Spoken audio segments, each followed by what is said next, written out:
আসসালামু আলাইকুম, আমি Shafina Shirin, instructor Bangla, Rangpur technical school and college. ওয়ালাইকুম আসসালাম।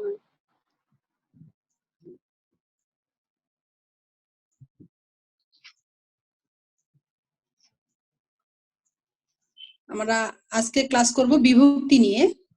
আমরা জানি যে তোমরা সবাই দশম শ্রেণীর স্টুডেন্ট। বিভক্তি ক্লাস শুরু করার আগে প্রথমে আমাদের জেনে নেওয়া উচিত এই বিভক্তি জিনিসটা আসলে কি, হ্যাঁ, এবং কেন আমরা বিভক্তিটা শিখবো আর কি। স্ক্রিনে দেখো, আমরা একটা সংজ্ঞা দেখতে পাচ্ছি মনে হয় বিভক্তি কাকে বলে। দেখো ওখানে লেখা আছে, বাক্যের একটি শব্দের সঙ্গে আরেকটি শব্দের সম্পর্ক স্থাপনের জন্য শব্দগুলোর সঙ্গে কিছু শব্দাংশ যুক্ত করা হয়। এই শব্দাংশগুলোকে বলা হয় বিভক্তি। তার মানে যে কোনো বাক্য যখন আমরা পড়ি আর কি কিংবা লিখি, তখন দেখা যায় যে শুধু মূল শব্দ দিয়ে বাক্য কিন্তু হয় না, তাই না? ওই বাক্যের সঙ্গে দেখবো যে অবশ্যই মূল শব্দের সঙ্গে র থাকে, একার থাকে, আকার থাকে, এরকম অনেকগুলো শব্দ থাকে, তাই না? মানে শব্দাংশ থাকে, একার, আকার, র, তারপরে এর, হ্যাঁ, অন্তস্থ, এ জাতীয় সব মূল শব্দের সঙ্গে লেগে থাকে না? এই শব্দগুলোই আসলে বিভক্তির চিহ্ন। এই শব্দগুলো না থাকলে কিন্তু আমরা বাক্যটাকে কমপ্লিট বাক্য আমরা তৈরি করতে পারবো না, যে কারণেই আমাদের বিভক্তির এত প্রয়োজনীয়তা।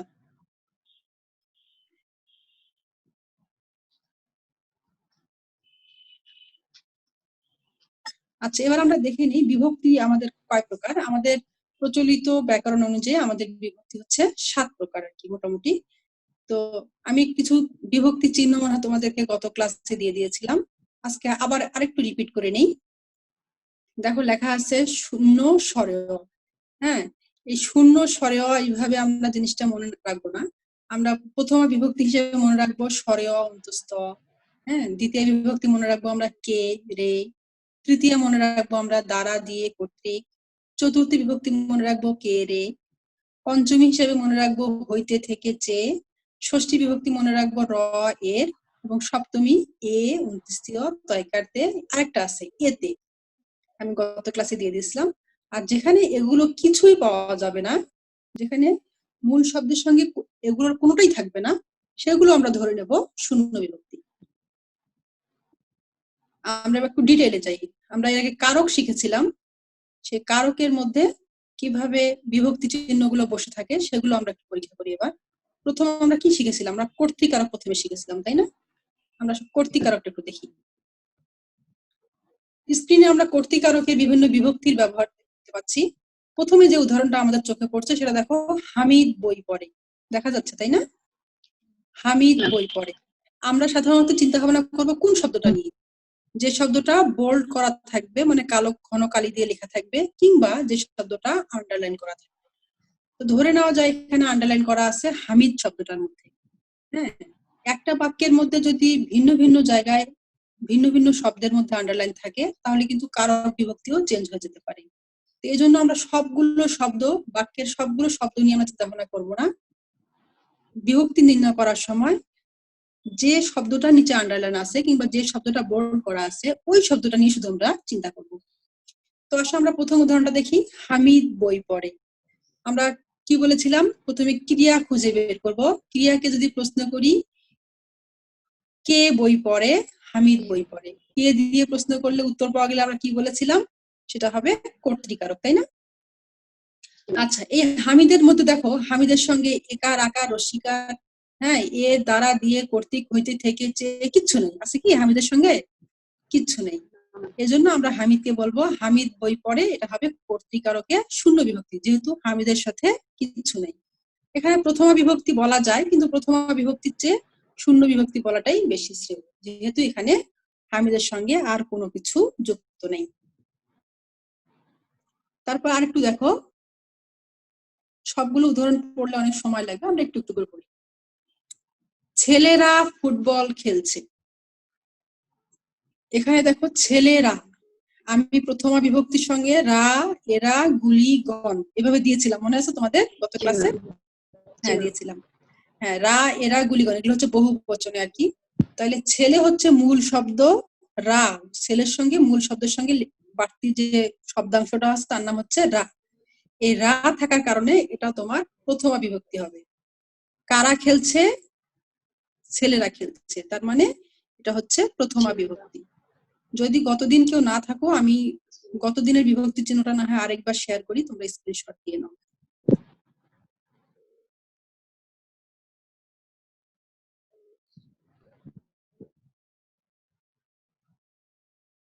একটু সময় লাগছে বুঝতে।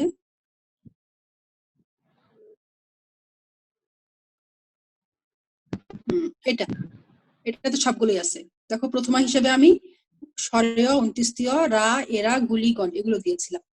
হ্যাঁ, এটা তোমরা স্ক্রিনশট দিয়ে নাও, এটাই মূলত বেশি কাজে লাগবে তোমার জন্য। তো আমরা আবার উদাহরণে চলে যাই।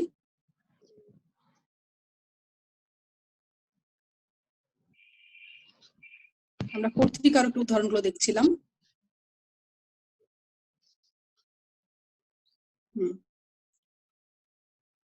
তাহলে এই যে এখানে খেয়াল করো, ছেলেরা ফুটবল খেলছে, তাহলে মূল শব্দ ছেলে, তারপরে শব্দাংশ যুক্ত হয়েছে রা। এখানে রা বিভক্তি থাকার কারণে আমরা কি বলবো? কর্তৃকারকে এটা প্রথমা বিভক্তি, তাই না? আবার পরের উদাহরণে দেখো, শিক্ষক ছাত্রদের ব্যাকরণ পড়াচ্ছেন। কে পড়াচ্ছেন? শিক্ষক পড়াচ্ছেন, তার মানে এটা কর্তৃকারক উদাহরণ। শিক্ষকের সঙ্গে দেখো অন্য কোনো শব্দাংশ যুক্ত নাই, যেখানে কোনো কিছু যুক্ত নাই সেখানে আমরা বলবো শূন্য বিভক্তি, তার মানে এটা কর্তৃকারকে শূন্য বিভক্তি। আচ্ছা, প্রথম আর শূন্য গেল, এবার একটু দ্বিতীয় বিভক্তির মধ্যে আমরা আসি। শিক্ষক ছাত্রদের ব্যাকরণ পড়াচ্ছেন। ছাত্রদের, হ্যাঁ, এখানে দেখো ছাত্রদের বলতে ছাত্রদেরকে বোঝানো হচ্ছে। আসলে এখানে স্পষ্ট নাই, তবে পরের উদাহরণটাতে যেখানে স্পষ্ট করে বলা আছে, রাখাল গরুকে ঘাস খাওয়ায়। রাখাল গরুকে ঘাস খাওয়ায়, এখানে কে বিভক্তিটা আছে না? এই কে, আমি কি বলছিলাম, কে রে থাকলে কি হয়? দ্বিতীয় বিভক্তি হয়। গরুর সঙ্গে মূল শব্দ গরু, তার সঙ্গে বাড়তি কি যুক্ত আছে? কে যুক্ত আছে। অর্থাৎ মূল শব্দের সঙ্গে বাড়তি যে শব্দাংশ যুক্ত থাকবে ওটাই মূলত বিভক্তি চিহ্ন। এজন্যই ওই চিহ্নগুলো আমি মুখস্থ করতে বলেছিলাম। আমরা দ্বিতীয়ার মধ্যে পেয়েছিলাম কে এবং রে, তাই না? তাহলে গরুকে এখানে কি হবে? দ্বিতীয় বিভক্তি। তারপরে দেখো, ফেরদৌসী কর্তৃক শাহনামা রচিত হয়েছে। কে রচনা করেছে শাহনামা? শাহনামা একটা বইয়ের নাম। ফেরদৌসী, ফেরদৌসী হচ্ছে সেই বইয়ের লেখকের নাম কি। তো ফেরদৌসী কর্তৃক, ফেরদৌসীর পরে কর্তৃক শব্দটা আছে। আমরা কি পড়েছিলাম? দ্বারা দিয়ে কর্তৃক থাকলে কোন বিভক্তি হবে?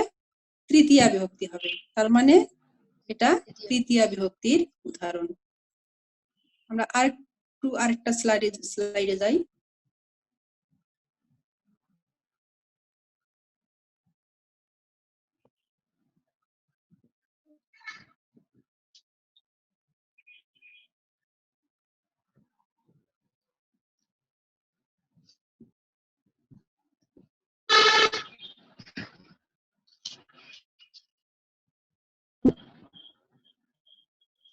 এই যে এখানে আছে দেখো, ফেরদৌসী কর্তৃক শাহনামা রচিত হয়েছে, তার মানে এই কর্তৃক থাকলে আমরা কি বুঝবো? তৃতীয়া বিভক্তির উদাহরণ। তারপরে আবার দেখো লেখা আছে, পুলিশ দ্বারা চোর ধৃত হয়েছে। কে চোর ধরেছে? পুলিশ ধরেছে, তাই না? পুলিশের সঙ্গে কি যুক্ত আছে? দ্বারা। এই দ্বারা দিয়ে কর্তৃক থাকলে তৃতীয়া বিভক্তি হয়, তার মানে এটাও তৃতীয়া বিভক্তির উদাহরণ। তারপরে আবার দেখো, আমার যাওয়া হয়নি। মূল শব্দ আমি, আমি থেকে আমা, তারপরে আছে র। আমরা জানি যে র এর থাকলে কোন বিভক্তি হয়? ষষ্ঠী বিভক্তি হয়। হ্যাঁ, আমার যাওয়া হয়নি, এটা হচ্ছে তোমার কর্তৃকারকে ষষ্ঠী বিভক্তির উদাহরণ। আবার দেখো নিচে লেখা আছে, পাগলে কিনা বলে ছাগলে কিনা খায়।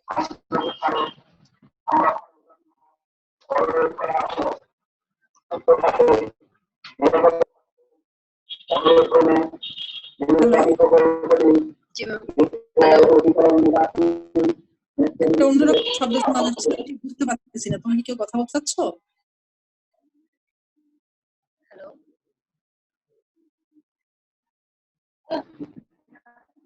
আচ্ছা, আমরা পড়ায় আসি। পাগলে কিনা বলে ছাগলে কিনা খায়। আমরা যদি ক্রিয়াকে প্রশ্ন করি কে বলে কে খায়, তাহলে পাগলে বলে কিংবা ছাগলে খায়। তাহলে কে দিয়ে প্রশ্ন করলে এখানে উত্তর পাওয়া যাচ্ছে, অর্থাৎ এটা কর্তৃকারকের উদাহরণ। আর বিভক্তি কি হবে তাহলে এখানে? এখানে দেখো মূল শব্দ পাগল, তার সঙ্গে একার যুক্ত আছে এ, আর মূল শব্দ এখানে ছাগল, ছাগলের সঙ্গে একার যুক্ত যুক্ত আছে, ছাগলে, পাগলে একার যুক্ত আছে না? এই একার থাকলে আমরা কি বলেছিলাম? একার থাকলে হবে সপ্তমী বিভক্তি। হ্যাঁ, তাহলে এটা কর্তৃকারকে সপ্তমী বিভক্তি উদাহরণ। তোমাদের কিন্তু শুধু পরীক্ষায় বাক্যগুলো দেওয়া থাকবে, কারকও বলতে হবে, বিভক্তিও তোমাদের নির্ণয় করে দেখাতে হবে। শুধু বাক্যগুলো তোমাদের পরীক্ষায় দেওয়া থাকবে। যেমন এভাবে থাকতে পারে, বাঘে মহিষে এক ঘাটে খাবে না। কারক বিভক্তি নির্ণয় করো। তখন কিভাবে করবা তোমরা? ক্রিয়া খুঁজে বের করবা, তাই না? যে কে খাবে না? বাঘে মহিষে খাবে না। কে দিয়ে প্রশ্ন করলে আমরা উত্তর পাচ্ছি, তার মানে এটা কর্তৃকারক। আর বাঘে মহিষে মূল শব্দ কি? বাঘ, মূল শব্দ মহিষ। এখানে দেখো একার যুক্ত আছে, এই একার যুক্ত থাকার কারণে এটাও হবে সপ্তমী বিভক্তি। তারপর দেখো যে বুলবুলিতে ধান খেয়েছে, খাজনা দিব কিসে? বুলবুলি একটা পাখি, সে ধান সব খেয়ে ফেলেছে, সেজন্য খাজনা দিতে পারছে না। এখানে বুলবুলির সঙ্গে যুক্ত আছে তে, তয়কারে তে। এই তেটাও হচ্ছে সপ্তমী বিভক্তির উদাহরণ। তাহলে আমরা মোটামুটি একটু শিখলাম যে কর্তৃকারকে আমরা কোথায় কোথায় কিভাবে বিভক্তিগুলো যুক্ত হতে পারে। আমরা আরো অন্য কারকগুলো একটু দেখি। একটা শিখলে অবশ্য সবগুলোই শেখা যায়, তারপরে আমরা প্রত্যেকটা একটু করে টাচ করব। আমরা দেখি কর্মকারকে কিভাবে থাকে। ডাক্তার ডাকো, আমরা কে বা কারা দিয়ে কর্তৃকার খুঁজে বের করেছিলাম। কর্মকারক কিভাবে খুঁজে বের করব? কি বা কাকে। ডাক্তার ডাকো, কাকে ডাকো? ডাক্তার ডাকো। হ্যাঁ, এই ডাক্তার শব্দটাই কিন্তু মূল শব্দ। এখানে কিন্তু লাস্টে র থাকলে তোমরা আবার মনে করিও না যেটা এখানে র বিভক্তি আছে, অর্থাৎ এখানে ষষ্ঠী বিভক্তি হবে। ডাক্তার শব্দটাই মূল শব্দ, ডাক্তার তো শব্দ হয় না, তাই না? এজন্য এখানে শূন্য বিভক্তি হবে। ডাক্তার ডাকো, কাকে ডাকো? ডাক্তার ডাকো। কর্মকারকে শূন্য বিভক্তি। তারপরে আবার দেখো, ধোপাকে কাপড় দাও, কাকে কাপড় দাও? ধোপাকে কাপড় দাও। এখানে মূল শব্দ ধোপা, তারপরে কয়কারে কে যুক্ত আছে, এই কে হচ্ছে দ্বিতীয় বিভক্তি। তার মানে এটা কর্মকারকে দ্বিতীয় বিভক্তির উদাহরণ। আমরা আরো উদাহরণ দেখি। যত বেশি প্র্যাকটিস করব আমরা, তত বেশি আমাদের মনে থাকবে আসলে। এবার আসলে আমরা করণ কারকে দেখি। ছাত্ররা বল খেলে। হ্যাঁ, আমি আগেই বলছি যে ক্রিয়াকে প্রশ্ন করতে হবে কি দ্বারা খেলে, কিসের সাহায্যে খেলে। এরকম প্রশ্ন করে যদি উত্তর পাওয়া যায় তাহলে সেটা হবে করণ কারক। আর আমরা চিন্তা করব বিভক্তি কোন শব্দটা নিয়ে? বল শব্দটা নিয়ে। হ্যাঁ, দেখো তো বলের সঙ্গে কোনো শব্দাংশ কি যুক্ত আছে? না, কোনো শব্দ যুক্ত নাই বলের সঙ্গে। হ্যাঁ, বল একদম বল, বলের পরে আর কিচ্ছু নাই, তার মানে এটা শূন্য বিভক্তি হবে। ছাত্ররা বল খেলে, তাহলে এটা হবে করণ কারকে শূন্য বিভক্তি। এরপরে দেখো, লাঙল দ্বারা জমি চাষ করা হয়। লাঙল দ্বারা, হ্যাঁ, কি দ্বারা জমি চাষ করা হয়? লাঙল দ্বারা, তার মানে তাহলে লাঙলের সঙ্গে কি যুক্ত আছে? দ্বারা যুক্ত আছে। হ্যাঁ হ্যাঁ, দ্বারা দিয়ে কর্তৃক আর হইতে থেকে চেয়ে মূল শব্দের পরে সাধারণত থাকে। হ্যাঁ, এজন্য খেয়াল করতে হবে যে মূল শব্দের পরে কি আছে। তো লাঙলের পর এখানে দ্বারা আছে, তার মানে দ্বারা দিয়ে কর্তৃক থাকলে আমরা কি জানি? তৃতীয় বিভক্তি। তার মানে লাঙল দ্বারা জমি চাষ করা হয়, এখানে হবে করণ কারকে তৃতীয় বিভক্তি। আবার দেখো, মন দিয়া করস হবে বিদ্যা উপার্জন।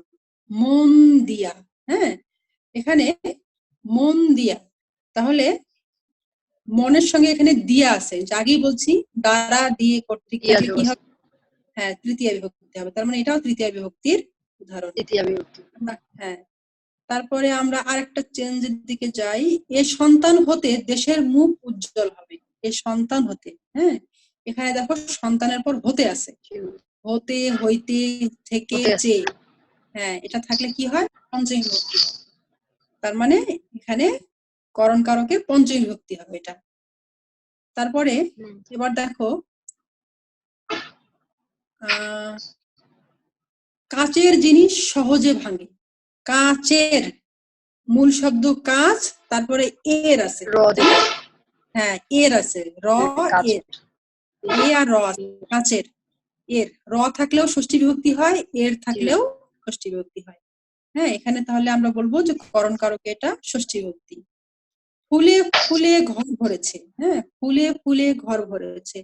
এখানে দেখো ফুলে ফুলে ঘর ভরেছে, কি দ্বারা ঘর ভরেছে? ফুলে ফুলে। এখানে মূল শব্দ ফুল, তারপরে ফুল, দুটার সঙ্গেই একার যুক্ত আছে। একার যুক্ত থাকলে কি হবে বল? একার যুক্ত থাকলে কি হবে? ষষ্ঠী না, একার যুক্ত থাকলে সপ্তমী বিভক্তি হবে। হ্যাঁ, ও সপ্তমী বিভক্তি। 29 একার তয়কার তে থাকলে সপ্তমী বিভক্তি হবে। সপ্তমী বিভক্তি। আচ্ছা, এবার আমরা আরেকটা উদাহরণে যাই। আমরা করণ কারক দেখলাম, এবার আমরা একটু সম্প্রদায়ের দিকে যাই। আমরা সম্প্রদান কারক কি শিখেছিলাম? একেবারেই সত্য ত্যাগ করে দান করে দেওয়া, তাই না? কোন রকম শর্ত কিংবা সত্য না রাখা। যদি কাউকে একেবারেই কোনো কিছু দিয়ে দেওয়া হয় সেটা হচ্ছে সম্প্রদান কারক। গুরু দক্ষিণা দাও, হ্যাঁ, যখন আমরা গুরুর কাছে কিছু শিখি তাকে কিছু উপহার দিই, তাই না? হ্যাঁ, সেই উপহারটা ফেরত নেওয়া হয় না, এই জন্য গুরু দক্ষিণা বলে এটাকে। তো গুরু দক্ষিণা দাও, গুরু মূল শব্দ এখানে গুরু। এখানে গুরু দক্ষিণার সাথে দেখো গুরুর সঙ্গে অন্য কোনো শব্দ নাই, কোন শব্দাংশ নাই, তার মানে এটা হচ্ছে শূন্য বিভক্তির উদাহরণ। তারপরে দেখো দরিদ্রকে দান করো, দরিদ্রকে, এখানে কে যুক্ত আছে, তাই না? কে থাকলে আমরা কি বলছি? দ্বিতীয়া, কিন্তু চতুর্থ বিভক্তিও হয়। তোমরা দেখবা যে আমি যে চারটা দিয়েছিলাম সেখানে কে রে দ্বিতীয়া হয়, কে রে চতুর্থীয় হয়। তোমরা একটা জিনিস মনে রাখবা, এই কে রে থাকলে দ্বিতীয় হয়, কে রে থাকলে চতুর্থীয় হয়, কিন্তু কোথায় আমরা দ্বিতীয়া লিখবো আর কোথায় আমরা চতুর্থী লিখবো, তাই না? তো যখন আমরা মানে সম্প্রদান কারক বাদ দিয়ে অন্য যে কারক গুলো পাবো আমরা, সেখানে যদি কে এবং রে থাকে তাহলে আমরা দ্বিতীয়া লিখবো। ক্লিয়ার? আর যদি সম্প্রদান কারকে কে এবং রে থাকে তাহলে আমরা লিখবো চতুর্থী বিভক্তি। এটা মনে রাখতে হবে। হ্যাঁ, সম্প্রদান কারকে সবসময় চতুর্থী বিভক্তি হয়, দ্বিতীয় বিভক্তি না লেখাই ভালো। আবার দেখো দরিদ্রকে ধন দাও, দরিদ্র কে, এখানেও কে আছে, কে থাকলে চতুর্থী বিভক্তি লিখবো আমরা সম্প্রদানের ক্ষেত্রে। তারপরে দেখো ভিক্ষুকদের ভিক্ষা দাও, ভিক্ষুকদের, হ্যাঁ, এখানে দেখো ভিক্ষুকের সঙ্গে এর আছে, হ্যাঁ, তার মানে এটা হচ্ছে ষষ্ঠী বিভক্তি। আছে, হ্যাঁ। সৎ পাত্রে কন্যা দাও, সৎ পাত্র, তার মধ্যে একার আছে, তাই না? সৎ পাত্রে, তার মানে এখানে একার থাকলে কি বলবো আমরা? সপ্তমী বিভক্তি। সমিতিতে চাঁদা দাও, সমিতি, তার মধ্যে আছে তে, তে বিভক্তি থাকলে আমরা কি বলবো? সপ্তমী বিভক্তি। অন্ধজনে দেহ ভালো, অন্ধজনে একার আছে, সব এগুলো সপ্তমী বিভক্তি। তার মানে একার তয়কার তে এতে এগুলো থাকলে সপ্তমী বিভক্তি। আর আমি কি মনে রাখতে বলছি? কর্তৃকারক, কর্মকারক, করণ কারক, হ্যাঁ, অপাদান কারক, অধিকরণ কারক, এগুলোর মধ্যে যদি কে কিংবা রে থাকে তাহলে আমরা সেখানে দ্বিতীয় বিভক্তি লিখব। কিন্তু যদি সম্প্রদান কারকে কে এবং রে থাকে তাহলে অবশ্যই আমরা সেটা কি লিখবো? চতুর্থী বিভক্তি লিখবো। এটা কিন্তু মনে রাখতে হবে, সম্প্রদান কারকে আমরা দ্বিতীয় বিভক্তি লিখবো না, চতুর্থী বিভক্তি লিখবো। এবার আসো আমরা একটু পরের কারকটাতে যাই। অপাদান কারক, সম্প্রদানের পর কোন কারক? অপাদান কারক। অপাদান কারক তো আমি আগেই বলেছি, তোমাদের কি মনে রাখতে হবে? গৃহীত, বিচ্যুত, তারপরে কি বলেছিলাম? উৎপন্ন, ভয়, জাত, হ্যাঁ, আরম্ভ, এগুলো থাকলে, রক্ষিত, এগুলো থাকলে কি হবে? অপাদান কারক হবে। এই দেখো, বোটা আলগা ফল গাছে, বোটা আলগা ফল গাছে থাকে না, হ্যাঁ, তার মানে এটা বিচ্যুত হয়ে যায়। এটা বিচ্যুত বোঝাচ্ছে না? আচ্ছা, এটা হলে কি হবে? অপাদান কারক হবে। বোটা আলগা মূল শব্দ, এর সঙ্গে আর অন্য কোনো কিছু যুক্ত নাই, এজন্য এটা হবে অপাদান কারকে শূন্য বিভক্তি। এবার দেখো আর একটু পরের দিকে যাই। বাবাকে বড্ড ভয় পাই, এই যে ভয় বোঝাচ্ছে, বাবাকে বড্ড ভয় পাই, ভয় বোঝাচ্ছে না? ভয় বোঝালে অপাদান কারক হবে। আর মূল শব্দ বাবা, বাবার সঙ্গে দেখো কয়েকারে কে যুক্ত আছে, কে বিভক্তি কি হবে? দ্বিতীয় বিভক্তি হবে। হ্যাঁ, শুধু সম্প্রদানের ক্ষেত্রে আমরা চতুর্থী লিখবো, বাকিগুলোতে আমরা দ্বিতীয় লিখবো। তারপরে দেখো বাঘকে ভয় পায় না কে, এখানেও বাঘের সঙ্গে কে যুক্ত আছে, যেখানে কে যুক্ত থাকবে সেখানে আমরা বলবো দ্বিতীয় বিভক্তি। হ্যাঁ, তারপর দেখো নদী থেকে মাছ ধরছে, গাছ থেকে পাতা পড়ে, এই যে থেকে, মেঘ থেকে বৃষ্টি পড়ে, শুক্তি থেকে মুক্তা মেলে, দুধ থেকে দই হয়, প্রত্যেকের সঙ্গে থেকে আছে, তাই না? থেকে আছে না? আমরা হুম। কি পড়েছিলাম? হইতে হুম। থেকে চেয়ে থাকলে কি হবে? হইতে থেকে চেয়ে থাকলে আমরা কি করব? পঞ্চমী বিভক্তি করব। পঞ্চমী। হইতে থেকে চেয়ে থাকলে পঞ্চমী বিভক্তি হবে। এখানে সাধারণত অপাদান কারকে পঞ্চমী বিভক্তি হওয়ার প্রবণতা একটু বেশি থাকে, করণ কারকে তৃতীয়া বিভক্তি হওয়ার প্রবণতা একটু বেশি থাকে। এখানে দেখো, নদী থেকে মাছ ধরছে থেকে আছে, গাছ থেকে পাতা পড়ে এখানেও থেকে, মেঘ থেকে বৃষ্টি পড়ে এখানেও থেকে, হ্যাঁ, এই যে থেকে, বিপদ থেকে বাঁচাও, এই যে থেকে প্রত্যেকটা শব্দের সঙ্গে আছে, এই থেকে তার জন্য এটা হবে পঞ্চমী বিভক্তি। পঞ্চমী। হ্যাঁ, পঞ্চমী, হইতে থেকে যে থাকলে পঞ্চমী বিভক্তি হয়। এবার আমরা একটু অধিকরণ কারক দেখার চেষ্টা করি।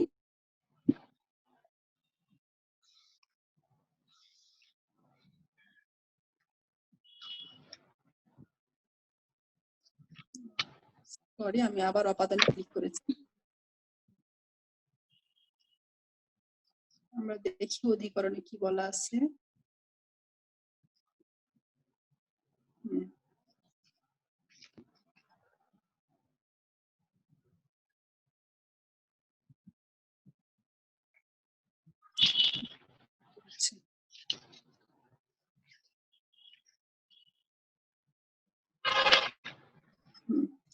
এখানে দেখো, অধিকরণ কারকে বিভিন্ন বিভক্তির ব্যবহার আছে। আমরা অধিকরণ কারক কিভাবে চিনবো বলেছিলাম? স্থান বোঝালে, তারপরে সময় বোঝালে, বিষয় বোঝালে, আর ভাব বোঝালে। মনে আছে তোমাদের? গতকাল আমরা শিখেছিলাম স্থান, সময়, বিষয় এবং ভাব, এই চারটা জিনিস যদি বোঝায় তাহলে সেটা হবে অধিকরণ কারক। আমি ঢাকা যাব, ঢাকা কি স্থান বোঝায় না?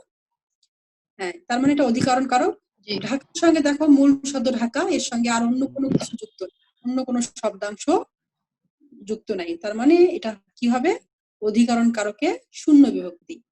বাবা বাড়ি নেই, বাড়ি স্থান বোঝায় এবং বাড়ির সঙ্গে দেখো অন্য কোনো শব্দাংশ যুক্ত নেই, তার মানে এটাও অধিকরণে শূন্য। আগামীকাল বাড়ি যাব, আগামীকাল সময় বোঝায়, আগামীকালের সাথে অন্য কোনো শব্দাংশ যুক্ত নাই, এটাও তোমার শূন্য বিভক্তি। আচ্ছা, এবার আমরা দ্বিতীয়ের দিকে আসি। মন আমার নাচেরে আজিকে, আজি মানে হচ্ছে আজ, আজকে মানে আজিকে, আজের সঙ্গে দেখো কে যুক্ত আছে। হ্যাঁ, আজ হচ্ছে একজন সময় বোঝায়, আজকে আজিকে, এখানে কে থাকার কারণে আমরা বলবো অধিকরণে এটা দ্বিতীয়া বিভক্তি। তারপরে খিলিপান দিয়ে ঔষধ খাবে, হ্যাঁ, তার মানে খিলিপান হচ্ছে একটা পাত্র, আধার স্থান, তার ভিতরে দিয়ে ওষুধ খাবে। যারা ডাইরেক্ট ওষুধ খেতে পারে না, খিলিপানের মধ্যে ওষুধ দিয়ে খায় অনেকে। যাই হোক, এই খিলিপানের সঙ্গে দেখো দিয়ে শব্দটা আছে, হ্যাঁ, এই দ্বারা দিয়ে থাকলে কোন বিভক্তি হয় বলতো? তৃতীয়া বিভক্তি হয়, তৃতীয়া বিভক্তি হয়। হ্যাঁ, তারপর দেখো, বাড়ি থেকে নদী দেখা যায় কিংবা ছাদ থেকে নদী দেখা যায়, ছাদ বাড়ি যাই বলো না কেন এটা স্থান বোঝায়, তার সঙ্গে কি যুক্ত আছে? থেকে যুক্ত আছে। হইতে থেকে চেয়ে থাকলে কোন বিভক্তি হবে? পঞ্চমী বিভক্তি হবে। বনে বাঘ আছে, বন একটা স্থান বোঝায়, বনে বাঘ আছে, মূল শব্দ বন, তার সঙ্গে কি যুক্ত আছে বলতো? একার যুক্ত আছে। একার যুক্ত থাকলে কি হবে? সপ্তমী বিভক্তি, বনে।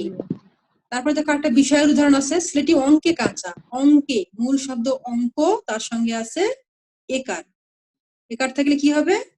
সপ্তমী বিভক্তি। হ্যাঁ, তার মানে হ্যাঁ, তার মানে একটা অধিকরণে সপ্তমী। জলে কুমির, ডাঙায় বাঘ, জলে মূল শব্দ জল, তার সঙ্গে একার যুক্ত আছে। হ্যাঁ, আবার যদি ডাঙায়ও থাকতো তাও এটা অধিকরণ কারকে সপ্তমী হতো, তার কারণ কি? অন্ত্যেষ্টিয় থাকলেও সপ্তমী বিভক্তি হয়। তাহলে এই হলো মোটামুটি সকল কারকে বিভিন্ন বিভক্তির ব্যবহার। তোমাদের সাধারণত কি থাকবে জানো? পরীক্ষার সময় থাকতে পারে বিভিন্ন রকম বাক্য দেওয়া থাকবে, শুধু বাক্যের মধ্যে একটা করে আন্ডারলাইন দেওয়া থাকবে, এবং কি বলতে হবে? ওই আন্ডারলাইনটা দিয়ে মানে প্রশ্ন করা হবে যে কোন কারকে কোন বিভক্তি নির্ণয় করে। তোমাকে ক্রিয়া খুঁজে বের করতে হবে কিংবা বাক্য দেখে বুঝতে হবে যে ওটা কোন কারক। আর যে শব্দটা নিচে আন্ডারলাইন থাকবে, ওই শব্দের সঙ্গে যে শব্দাংশ যুক্ত থাকবে ওই শব্দাংশ দিয়ে ওই চার্ট মিলাবা তোমরা, যে বিভক্তির চিহ্নগুলো আমি তোমাদের এতক্ষণ পড়ালাম, যে কোন শব্দাংশটা যুক্ত আছে, যেটা যুক্ত থাকবে সেটাই হচ্ছে তোমার বিভক্তি চিহ্ন। আচ্ছা, আরেকটা জিনিস পরীক্ষায় আসতে পারে, সেটা হচ্ছে যে অনেক সময় পরীক্ষায় বলে যে সকল কারকে এ বিভক্তির প্রয়োগ দেখাও, কিংবা সকল কারকে শূন্য বিভক্তির প্রয়োগ দেখাও, এরকম কিন্তু পরীক্ষায় প্রায় আসে, বুঝতে পারছো? তাহলে ওরকম একটা উদাহরণ আমরা একটু দেখে নেই। এই দেখো, সকল কারকে প্রথমা বা শূন্য বিভক্তির ব্যবহার। এখানে দেখো, রহিম বাড়ি যায়। রহিম বাড়ি যায়, কে বাড়ি যায়? রহিম বাড়ি যায়, কর্তৃ কারক কিন্তু শূন্য বিভক্তি, তাই না? হ্যাঁ। ডাক্তার ডাকো, কাকে ডাকো? ডাক্তার ডাকো, তার মানে এটা কর্মকারক। এখানে দেখো ডাক্তারের সঙ্গে কোনো কিছু যুক্ত নেই, এটাও শূন্য বিভক্তি। এখানে সকল কারকে শূন্য বিভক্তি দেওয়া আছে। আরেকটা দেখো, ঘোড়াকে চাবুক মারো, চাবুকটা একটা সহায়ক যন্ত্র, কি দ্বারা মারো? চাবুক দ্বারা মারো, চাবুক মারো। এই চাবুকটার সঙ্গে দেখো অন্য কোনো বিভক্তি যুক্ত নাই, তার মানে এটাও শূন্য বিভক্তি। গুরু দক্ষিণা দাও, গুরু, গুরু হচ্ছে সম্প্রদান কারক, গুরু দক্ষিণা দাও এটা সম্প্রদান কারক, এবং গুরুর সঙ্গে অন্য কোনো কিছু যুক্ত নাই, এজন্য এটা শূন্য বিভক্তি। তারপরে ভিক্ষা দাও দেখিলে ভিক্ষুক, হ্যাঁ, এই ভিক্ষুকের সঙ্গে দাও কোনো কিছু যুক্ত নাই, এটাও শূন্য বিভক্তি। আবার অবাদান কারক দেখো একটা আছে, গাড়ি স্টেশন ছাড়ে, মানে স্টেশন থেকে ছাড়ে, এই স্টেশন, গাড়ি স্টেশন ছাড়ে, এটা অপাদান কারকের উদাহরণ, এবং এটা দেখো শূন্য বিভক্তি, স্টেশন, আর কিছু যুক্ত নেই। সারা রাত বৃষ্টি হয়েছে, সারা রাত সময় বোঝাচ্ছে। আকাশ মেঘে ঢাকা, আকাশ স্থান বোঝাচ্ছে।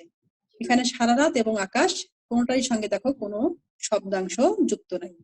তাহলে তোমাদেরকে যদি বলা হয় সকল কারকে শূন্য বিভক্তির উদাহরণ দাও, পারবা না? অবশ্যই পারবা, প্র্যাকটিস করলে পারবা। এখানে দেখো আমি দিয়ে দিয়েছি সকল কারকে শূন্য বিভক্তির উদাহরণ। এবার আমরা আরেকটা দেখি, সকল কারকে এ বিভক্তির একটা উদাহরণ দেখি। এ বিভক্তি কিংবা সপ্তমী বিভক্তি, ওটাও পরীক্ষায় আসে। দেখতে পাচ্ছ না সবাই? এখানে দেখো আমি প্রত্যেকটা কারকের সাথে এ বিভক্তি, পরীক্ষায় এ বিভক্তি হিসেবেও আসতে পারে, আবার সপ্তমী হিসেবেও আসতে পারে। দেখো, লোকে বলে, পাগলে কিনা বলে, হ্যাঁ, লোকে, পাগলে, হ্যাঁ, তারপরে হ্যাঁ এখানে এ বিভক্তি আছে। তারপরে দেখো, মাটির কেরোসিন শিখা বলে মাটির প্রদীপে, প্রদীপে একার আছে, তাই না? এ কলমে ভালো লেখা হয়, এ কলমে, এখানেও একার আছে। তারপর দেখো, হ্যাঁ একার, খোদার এ জীবে আহার দিবে কে, জীবে একার, দিনে দয়া করো একার, আমি কি ডরাই সখী ভিখারি রাঘবে, একার, হ্যাঁ, অপাদান কারক, ভয় বোঝাচ্ছে, ডরানো মানে ভয়, ভয় বোঝাচ্ছে অপাদান কারক, এবং একার থাকার কারণে সপ্তমী বিভক্তি। এ দেহে প্রাণ নাই, দেহে হচ্ছে একটা আধার পাত্র বা স্থান যাই বলো, অধিকরণ কারক বোঝায়, এবং এখানে ইকার থাকার কারণে সপ্তমী বিভক্তি। আরেকটা উদাহরণ আছে, তিলে তেল আছে, তিলে, এখানে দেখো একার যুক্ত হয়েছে। তো এখন তোমরা আশা করি পারবে, পারবে না? সকল কারকে সপ্তমী বিভক্তি কিংবা এই বিভক্তি যদি দেখাতে বলে, কিংবা সকল কারকে যদি তোমাদের শূন্য বিভক্তি দেখাতে পারে, আমার ধারণা প্র্যাকটিস গুলো তোমরা অবশ্যই পারবে। ঠিক আছে, আমাকে ক্লাসে সহযোগিতা করার জন্য সকলকে ধন্যবাদ। ক্লাসগুলো বেশি বেশি করে দেখবে এবং বারবার প্র্যাকটিস করবে। সকলকে শুভেচ্ছা, ভালো থেকো সবাই, আসসালামু আলাইকুম।